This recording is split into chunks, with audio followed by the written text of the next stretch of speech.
नमस्कार प्रिय मित्रों, मैं ज्योतिषकार कमल आप सबका हार्दिक अभिनंदन करता हूं आपके अपने इस प्यारे यूट्यूब चैनल अलौकिक साधनाएं में। अलौकिक साधना में आज मैं आपको एक शानदार शानदार शानदार अद्भुत अद्भुत अद्भुत चीज देने जा रहा हूं दोस्तों। कैसी अद्भुत चीज जो आपकी तकदीर को दूसरे ही दिन प्रभाव दिखा देगी। पहले दिन काम करो, दूसरे दिन प्रभाव देखो, मजा लो तकदीर का, आनंद लो तकदीर का। आपकी सोई हुई किस्मत को किस तरह से जगाया जाए, देखिए दोस्तों, बहुत शानदार चीज। थोड़ा सा हिम्मत की जरूरत पड़ेगी, वो तो आपको करना ही पड़ेगा। हिम्मत मर्दा मदद खुदा, मदद खुदा से किसी को छीड़ो तो मदद भगवान कर लो। हिम्मत मर्दा मदद भगवान, परमात्मा, ईश्वर, शिव जी, नारायण। हिम्मत करोगे तो ये मदद करेंगे। बिन हिम्मत किम्मत नहीं, रद कागज जो राजिया। आज मैं आपको तकदीर को उदय करने वाला एक ऐसा शानदार ट्रीटमेंट बता रहा हूं, एक ऐसा शानदार टोटका बता रहा हूं, एक शानदार उपाय बता रहा हूं, जिसको आपने कर लिया निश्चित तौर पर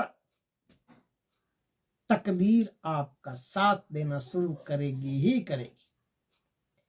इस काम के लिए दो चीजें अनिवार्य है।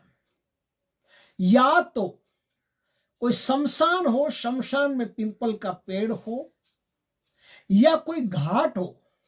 घाट मतलब जैसे कोई तालाब हो, तलैया हो, झुमरी तलैया की तरह तलैया हो, कोई पानी हो उसमें, उसके किनारे कोई पिंपल का पेड़ हो। ये दो चीजें, या तो पिंपल का पेड़ शमशान में होना चाहिए, या पिंपल का पेड़ आपका वहां होना चाहिए तलैया के किनारे, ताल के किनारे, नदी के किनारे। नदी के किनारे तो क्या पेड़ रहते हैं, लेकिन अगर कोई मिल जाए आपको तो सबसे बढ़िया। या तो जल के किनारे या जहां आदमी जलता है उसके किनारे। तो दोनों किनारों पर आपको एक एक पेड़ चाहिए। अब दोनों में से कोई भी एक पेड़ का चुनाव कर लीजिए, बस आपका काम शुरू। आपको मैं एक नक्षत्र देता हूं, उस नक्षत्र का खास ख्याल रखें। नक्षत्र है पुष्य। बाद में फोन कर करके पूछोगे गुरुजी वो नक्षत्र कौन सा है, गुरुजी वो नक्षत्र कौन सा है। शनि का नक्षत्र है पुष्य। उस पुष्य नक्षत्र के दिन, चाहे कोई भी दिन आ जाए, उसके दिन गुरुवार आ जाए, शनिवार आ जाए, रविवार आ जाए, सोमवार आ जाए, गुरुवार आ जाए तो सबसे बढ़िया, शनिवार आ जाए तो ये समझ लो कि सबसे बढ़िया सर्वोत्तम शनिवार है। शनि पुष्य सर्वोत्तम। अब उस दिन अगर गुरु पुष्य आ गया या शनि पुष्य आ गया, दोनों में से कोई भी दिन आ गए, आपको उस दिन के दिन ये काम शुरू करना है। काम करना है आपको, कुछ दिन करना है।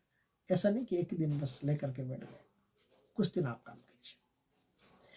आप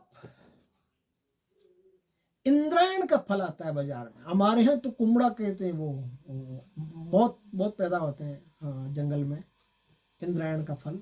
इंद्रायण संस्कृत का नाम है। कोड़ा कोड़ा बोलते हैं हमारे यहाँ, पता नहीं क्या, उससे छोटे छोटे फूल आते हैं वो फल।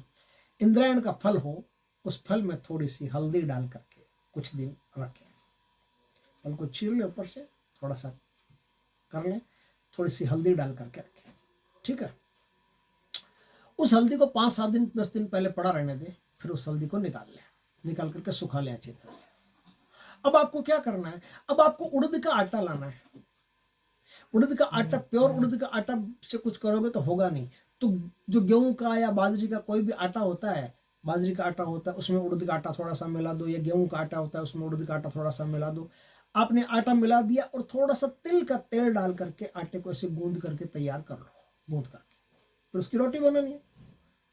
तो चाहे गेहूं के आटे में आपने उड़द का आटा मिलाया, चाहे बाजरी के आटे में मिलाया, इन दोनों में से मिला सकते हो, किसी में भी उड़द का आटा मिलाना जरूरी होता है। और तिल का तेल, ओरिजिनल तिल का तेल 2-4-5 बूंद डाल करके उसको मथ करके बढ़िया और उसकी शानदार रोटी बनानी पड़ती है। और रोटी इस प्रकार से बनानी पड़ती है कि एक तरफ से सिक जाए, एक तरफ से कच्ची रह जाए। एक तरफ तो आंच देनी नहीं है बिल्कुल भी, ऊपर की तरफ और नीचे की तरफ अच्छी तरह से आंच दे करके सेक लेना। अब उस रोटी पर करना है डेकोरेशन।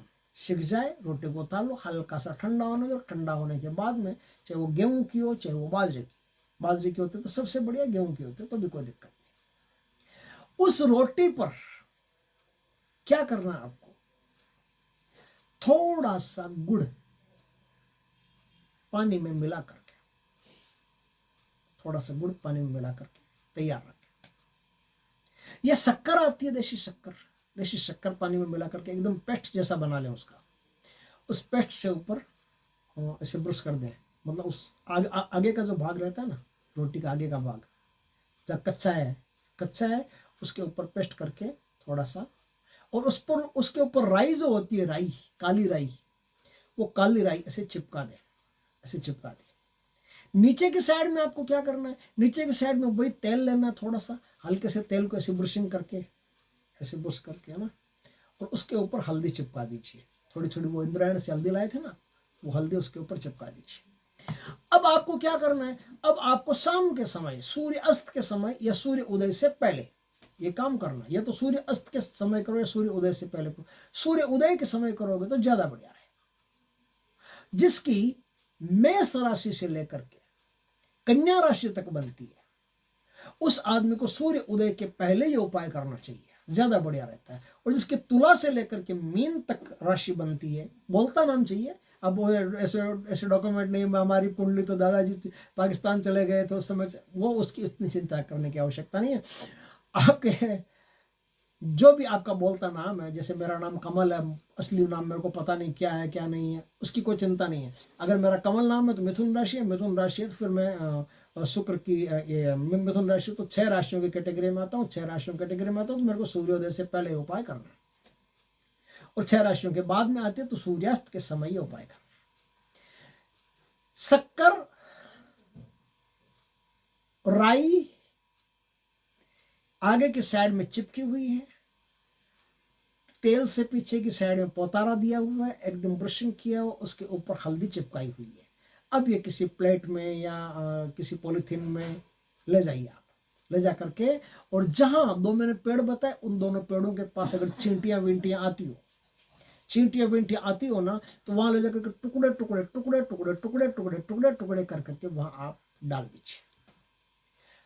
मुड़ के देखना नहीं होता है, डाल दिया, चुपचाप अपने घर आओ, हाथ पैर धो, घर में घुसो, तकदीर उसी दिन से आपके द्वार खटखटा देगी। टक टक टक टक टक, कहाँ भाई, अंदर आना, दरवाजा खोलो, मैं आ गई हूं, इस प्रकार से।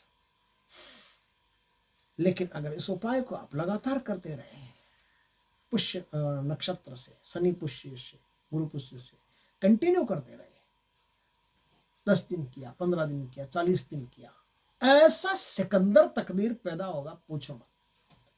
जिस काम में हाथ डालोगे सफलता ही सफलता मिलेगी। इस उपाय में एक बात सावधानी किया, जैसे ही ये उपाय आप करोगे आपकी तकदीर चमक जाएगी, धन दौलत ऐश्वर्य सब कुछ मिल जाएगा। लेकिन जो आदमी इस उपाय को करता है, उस आदमी में अहंकार की मात्रा बढ़ती जाती है। अहंकार की मात्रा लोगों को अवॉइड करना शुरू कर देता है। जब मैंने पहले इस बात को बता दिया तो आपको समझ रहेगी, और आपको पता रहेगा कि हाँ, कमल जी ने बताया, कमल ने बताया, एस्ट्रो कमल वाले ने अलौकिक साधना वाले ने, दोनों चैनल अपने ही हैं, तो बताया है, तो इसका मतलब अहंकार तो बढ़ रहा है। ये जो बताया है भाई सही है। अब इसको ध्यान से देखना है कि हाँ ये अहंकार है मेरा, हाँ ये अहंकार है मेरा, हाँ ये अहंकार है मेरा। ऐसे देखते रहोगे तो फिर अहंकार कहेगा कि यार इसको तो पता चल रहा है, फिर मैं क्या करूंगा आके, फिर अहंकार विदा हो जाएगा और आप एक समाज में, देश दुनिया में एक अच्छी छवि वाले व्यक्ति बन जाओगे। क्योंकि इस उपाय को करने के बाद में फिर हजारों लोग आपसे मदद लेने के लिए आएंगे, और जब हजारों लोग मदद लेने के लिए आएंगे तो आप उनकी मदद करोगे, मदद करोगे तो आपकी छवि उभरती चली जाएगी, बढ़िया छवि बन जाएगी। दोस्तों, ये बहुत ही शानदार और बहुत ही अद्भुत उपाय है जो मैं आपके लिए लेके आया हूँ। इस उपाय को ऐसे ही मत जाने देना दोस्तों। हमारा क्या, हम तो पंछी हैं, आज यहाँ कल वहाँ उड़ गए, पता नहीं अब आगे किस लोक में चले जाएंगे। लेकिन भगवान की कृपा से ये YouTube जो मिल गया है ना, इस पर ये सारी चीज़ें हम दे करके जाएंगे तो कभी ना कभी किसी न किसी भाई के काम जरूर आएगी। तो आप इस वीडियो को ज़्यादा से ज़्यादा शेयर कीजिए, पता नहीं किसके काम का हो जाए, किसके काम आ जाए। कोई बेचारे ऐसे हैं जो बचपन से, जब से पैदा हुए तब से संघर्ष कर रहे हैं, अभी तक उनके जीवन में कुछ नहीं हो पा रहा है। तो ऐसे उपाय उनको आप दीजिएगा ताकि उनके जीवन में एकदम से प्रकाश पैदा हो जाए। समझ गए दोस्तों? वीडियो अच्छा लगे तो लाइक करना, कमेंट करना, शेयर करना। पहली बार हमारे चैनल पर आए, चैनल को सब्सक्राइब करना, पास में जो बेल आइकॉन का बटन दबा देना ताकि हमारे ज्ञानवर्धक जानकारीपूर्ण वीडियो सबसे पहले आपके पास आ सके। जय श्री कृष्ण दोस्तों।